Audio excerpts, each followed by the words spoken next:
cita-cita generasi emas Indonesia.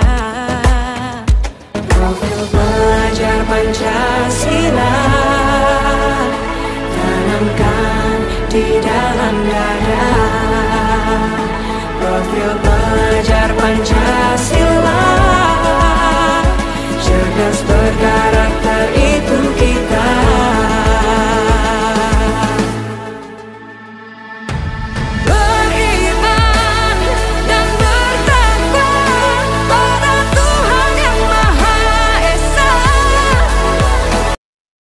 Assalamualaikum warahmatullahi wabarakatuh. Salam dan bahagia seluruh Bapak Ibu Kepala Sekolah hebat.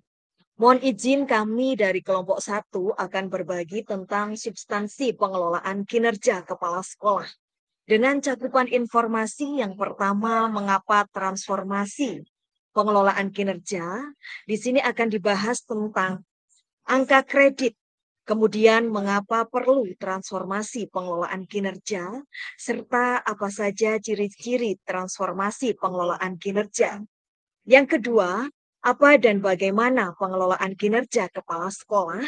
Di sini juga akan dibahas tentang manfaat pengelolaan kinerja, variabel pengelolaan kinerja, praktik kinerja, perilaku kerja, pengembangan kompetensi, serta dokumentasi akuntabilitas. Dan yang ketiga, bagaimanakah proses penilaian dalam pengelolaan kinerja? Di sini juga akan dibahas tentang ilustrasi penilaian dalam pengelolaan kinerja kepala sekolah.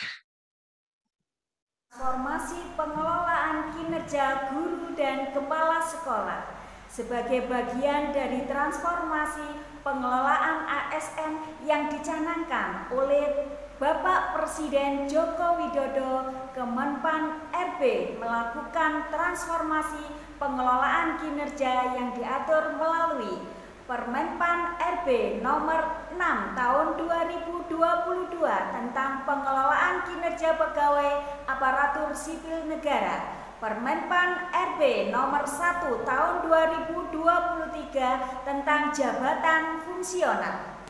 Mengapa perlu transformasi pengelolaan kinerja guru dan kepala sekolah? Bagi pegawai misalnya, sebagai alat dalam merencanakan, melaksanakan, dan meningkatkan kinerja bagi sesuai dengan ekspektasi pimpinan. Bagi pimpinan, sebagai alat dalam mengelola kinerja pegawai, baik individu ataupun kolektif, agar bisa berdaya dan mencapai tujuan dan sasaran organisasi.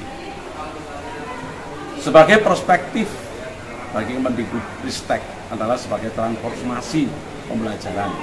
Semua pegawai akan mendapatkan pengakuan atas kinerjanya, menunjang transformasi pembelajaran untuk mewujudkan pembelajaran yang berorientasi pada peserta didik. Apa ciri transformasi pengelolaan kinerja kepala sekolah? Yang pertama, merdeka dari beban administrasi. Yang kedua, merdeka memilih indikator yang relevan. Yang ketiga, merdeka unjuk kinerja yang berdampak. 3 manfaat pengelolaan kinerja. Yang pertama adalah memfasilitasi pegawai, baik itu guru maupun kepala sekolah, untuk melakukan pengembangan kompetensi dan peningkatan kinerja secara berkelanjutan. Yang kedua, memberikan pengakuan dan penghargaan terhadap kontribusi pegawai terhadap peningkatan kualitas pembelajaran. Dan yang ketiga, memberikan penguatan dan dukungan terhadap peningkatan karir pegawai berdasarkan kualitas. Apa variabel pengelolaan kinerja guru dan kepala sekolah? Terdapat 4 variabel yang dalam penilaian kinerja seorang pegawai. 1. Praktek kinerja. Variabel penilaian berdasarkan rapot pendidikan. 2. Pengembangan kompetensi. Variabel pertimbangannya kategori kegiatan. 3. Perilaku kerja. Variabel penilaiannya berakhlak. 4. Dokumen akuntabilitas. wajib dikumpulkan oleh semua pegawai. Variabel pengelolaan kinerja guru dan kepala sekolah. Kategori prioritas. Guru dan kepala sekolah diharapkan memiliki praktik kinerja berdasarkan observasi dan status penilaiannya dinilai. Guru dan kepala sekolah diharapkan juga melakukan pengembangan kompetensi disesuaikan dengan kebutuhan dan aspirasi karir pegawai di masa depan, serta kesesuaian dengan kebutuhan dan tujuan pendidikan yang ada di satuan pendidikan. Status penilaian dipertimbangkan. Selain itu, perilaku kinerja diharapkan juga setiap ASN adalah berorientasi pelayanan, akuntabel, kompeten, harmonis, loyal, adaptif, dan kolaboratif. Status penilaian dinilai. Dokumen yang diharapkan dimiliki oleh guru adalah dokumen KUSP, SK pembagian tugas mengajar, dan absensi kehadiran guru. Untuk dokumen yang dibutuhkan oleh kepala sekolah adalah dokumen KUSP, perencanaan program sekolah, pelaporan program sekolah, dan kehadiran atau absensi dari kepala sekolah. 1. Sasaran kinerja pegawai SKP. Guru dan KS memilih satu subindikator kinerja dari indikator rapot pendidikan. 2. Siklus peningkatan kinerja pegawai. A. Diskusi persiapan. B. Observasi kinerja. C. Diskusi tindak lanjut. D. Upaya tindak lanjut. Dan E. Refleksi tindak lanjut. 3. Penilaian kinerja.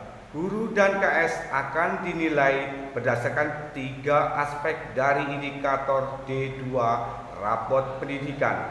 1. Upaya refleksi. 2. Upaya belajar. Dan 3. Perubahan praktik. Berdasarkan nilai tersebut dan mempertimbangkan pengembangan kompetensi, ditetapkan predikat kinerja pegawai.